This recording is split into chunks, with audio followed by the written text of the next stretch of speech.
दिनै नोंनि जयनिं हाबाफारि मा मा बेनिफ्राय साबेसे जयनिं जाखो? गथ' जयनिंआ दिनै गैयालाबो 200 जननि गोजौआव जयनिं लाबावदों।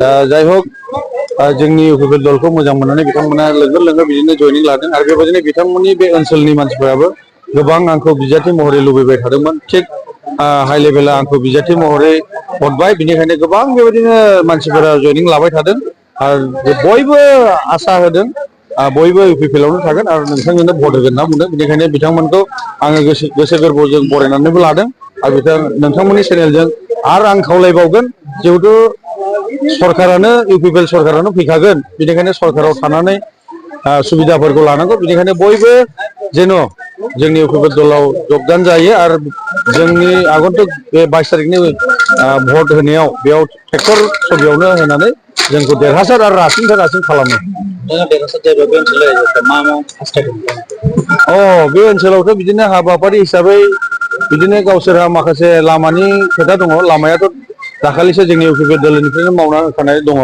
आरो बेजों लोगोसे माखासे ब्रिजनि बिदि जाम्फैनि आरो बेफोरनोसै आरो बेफोरखौ नायनांगौ आरो बे माखासे इयुथ्सनि फरायसाफोरनि बे साख्रिफोरनि बेफोरखौथ' जोङो जाय हक सरकाराव फैब्ला जोङो सरकारनि दैदेनगिरिफोरजों बा जोंनि लिडारफोरजों रायज्लायनानै जोङो सावरायनो बेफोरखौ मावगोन माबायदि अनसायनाय मोनदों रायजो आरो रायजोफोरा बिराद अनसायदों। नोंथांमोनाथ' ससियेल मिडियाफ्राव नुगोन फुरा बेंपार्ट दामलायनानै बरायनाय मोसानाय, अखायावबो बिदिनो मोसालायनाय, दहायसो बनगावआवबो गोबां रायजो राजाफोरा बिदिनो मोसालायनायजों बरायदों आरो बेबायदिनो जयनिंबो लादों आरो अनसायनायखौ नुदों आरो गोबां अनसायदों।